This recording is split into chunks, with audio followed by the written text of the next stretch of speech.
I'm Steve Feldman, president of the Human Animal Bond Research Institute. As Pet Week continues, we're so grateful that you're joining us for these important conversations about pets in our lives. I especially want to thank our session sponsors and all of the sponsors of Pet Week for making this programming possible. And we're going to keep it short and informative, and we're going to continue to post resources at petnight.com so that you can continue to engage on these issues. We're covering an important one today, pets and housing. And we're joined by Brett Yates, the Chief Executive Officer of Michelson Found Animals.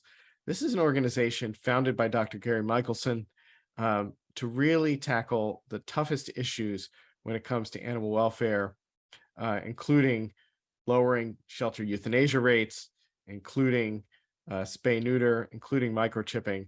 This is an organization on the leading edge of helping keep pets and people together, especially in times of crisis.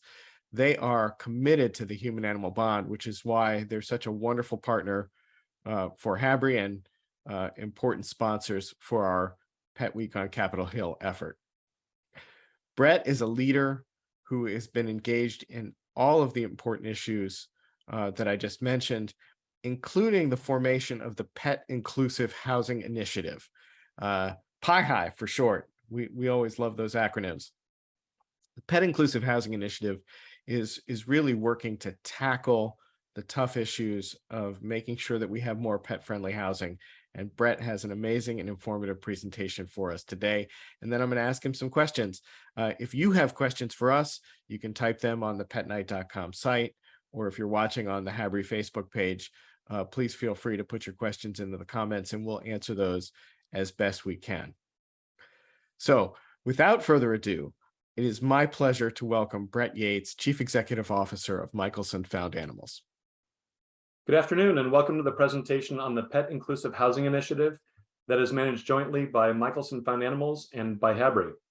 I know that I don't need to give any of my background on HABRI, since they're the reason that you're all here today, but I will give a bit of background on Michelson Found Animals, or MFA. My name is Brett Yates, and as Steve so graciously introduced, I am the CEO at MFA. I've been in this organization for several years, and I'm incredibly passionate about the topic we're about to talk about today.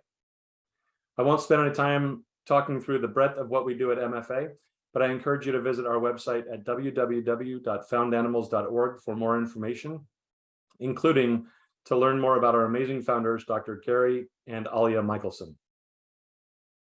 So stepping into the agenda for this evening, during our time, I won't be reading all of these bullets for you, and I won't be reading all of the slides for you.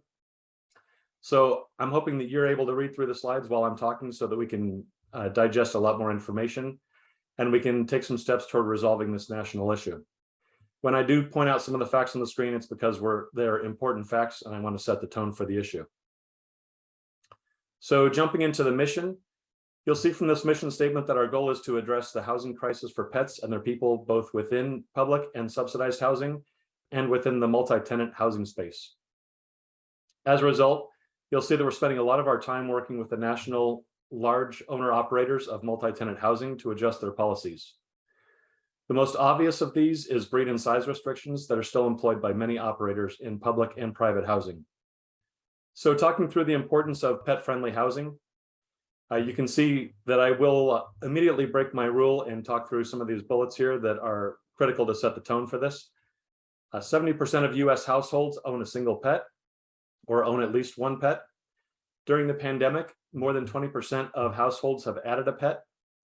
You can see that the vacancy rates are as low as they've been since the 1980s, and that 72% of residents say that pet housing is hard to find. For some context to this slide, in 2021, there were 4.6 million cats and dogs that entered the shelters in our country. That's a lot of pets to find homes for. When being surrendered, housing is the #1 reason that is cited for owners for no longer being able to keep their dog. Moving on to the second slide of the importance in pet-friendly housing. This slide illustrates that if pet restrictions were completely lifted throughout America, 1/3 of the people that already have a pet would get another one. When you add in that all people that want to add a single pet to their life we would be able to clear 8.2 million animals from the shelters. As you saw from the previous slide, that's far more than is actually in the shelters now. In other words, we'd be able to clear all of the shelters in America immediately if we were to make a few simple changes within public and private housing. What makes this truly amazing is that we're seeing that when tenants live in unrestricted housing for their pets, they stay longer and therefore are much more profitable for the owners and operators. So these changes are great for pets, they're great for pet owners, and they're great for housing operators. Everyone wins. Now we just need to get everyone to see this and adjust their policies. So what is Pi-Hi working toward? You can see that there are 4 facets of this issue that we are aggressively working on. On the policy front, we need your help to change the world, and we'll talk about this more in a little bit. Economically, we're looking to show housing operators how incredible this is for them and how beneficial this is for them. Toward attitudes, the love of pets is fairly universal.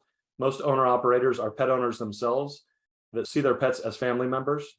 Translating that from their family to the families that they provide housing for will require a shift of thinking. Fortunately, it's not monumental, but it will take time, research, and pressure from all sides. We're working to develop resources for owners, operators, for tenants, for elected officials, and for anyone else that can help push this movement forward. So I want to spend a few minutes walking you through a case study or 2 case studies that we have prepared for you. On the left, you'll see that TMG is a multi-tenant owner-operator that operates in the South, specifically in Atlanta.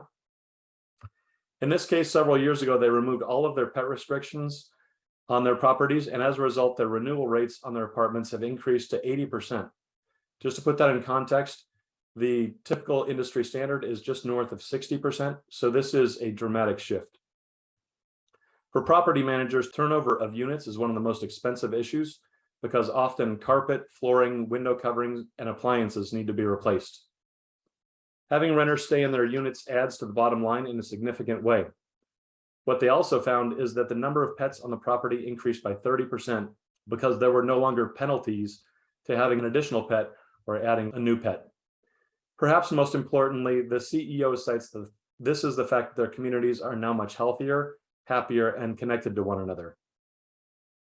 On the right side, we include a quote from one of our local nonprofit organizations in LA that works closely with the homeless to take care of themselves and their pets. For those of you that work with the homeless, this is a story that you hear far too often. We want to make sure to stop forcing people from deciding between getting shelter or keeping their pet. There is no reason to have their ascent from the worst times in their lives include unnecessary obstacles like this. So let's talk about the important policies and legislation that are out there. We've listed 4 pieces of potential legislation here, 1 federal and 3 state level. All of them are aimed at taking steps to resolve this issue. I implore all of you to determine what you can do to take next steps in pushing this critical issue into the past for all Americans. So some of the challenges to overcome, as you can see, this matches up closely with what we presented on an earlier slide. We have a lot to overcome, so your help in any of these 4 areas or all of them would be greatly appreciated. I will say that our host HABRI has done a phenomenal job of doing research around these topics, including how pets positively impact mental health for all individuals, how they improve physical health of their owners, and how beneficial they are for children and their development, among many others. Through our research with HABRI, we were able to ask some questions of your constituents about their views on government and if they should be involved in solving this problem.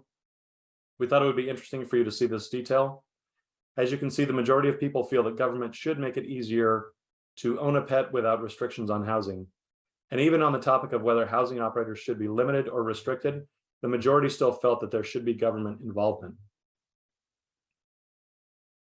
So the next question is what you can do. We've listed 6 bullet points for ways that you can get involved in resolving this issue. There are many more than 6 ways, but hopefully this helps to spur some thought for you and your teams. To me, the most important statistic here is that 2/3 of your constituents are pet owners and care about this topic. It is definitely not a niche topic, and it is also a topic that both sides of the aisle can stand behind because we all love our pets. In 2023, please consider making this a cornerstone topic for your team. And if you ever have any questions that we can clarify you, feel free to contact me or any of my team at MFA, or contact the team at HABRI. We will always make ourselves available to help push this topic forward. Thank you again for coming today, and I look forward to working with many of you in the future. Brett, that was a fascinating presentation. I think our entire audience is surprised to see how big an issue this is and how many pets can actually be saved if we just make some common sense changes. I think because it is based on common sense, you're having some success influencing private sector providers of housing.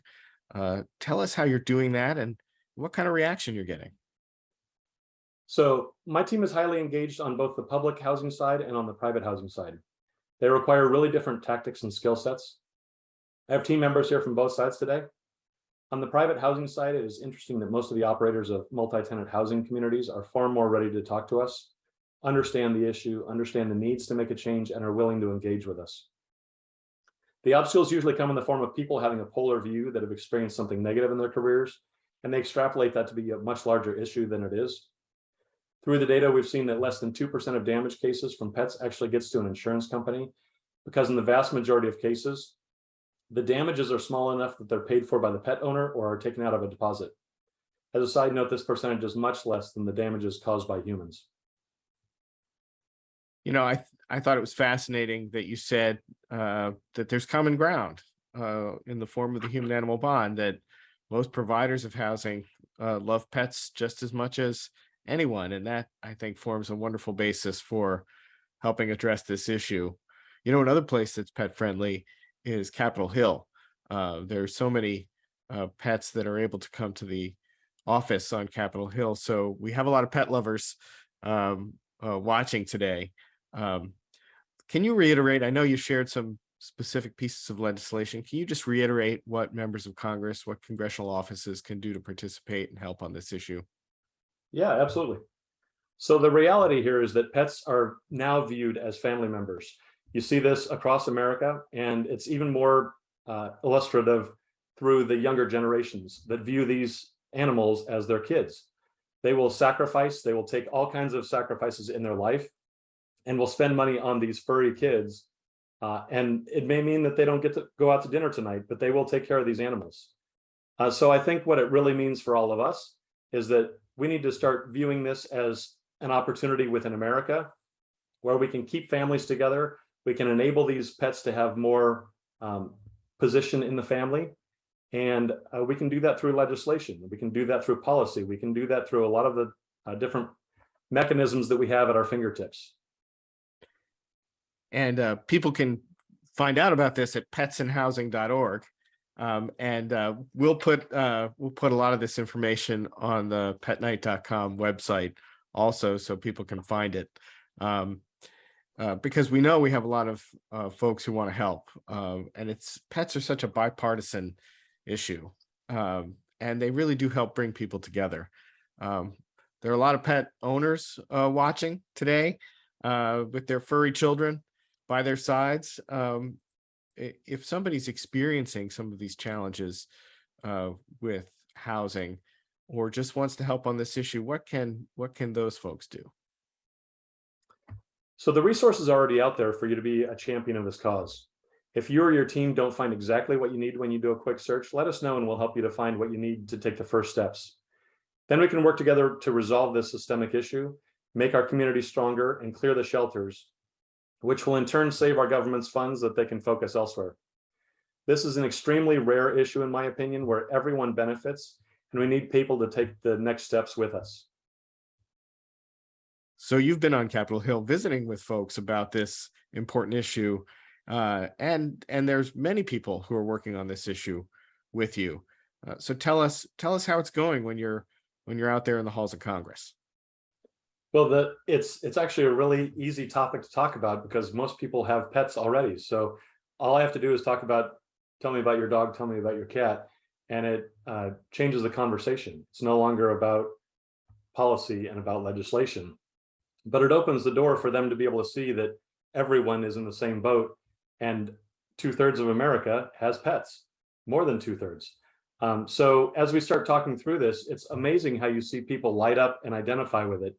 And if they can, universally, I've seen that almost all congressional members are willing to talk about this and willing to take steps to resolve this issue. When they realize that there's a disparity in America, it really changes their viewpoint.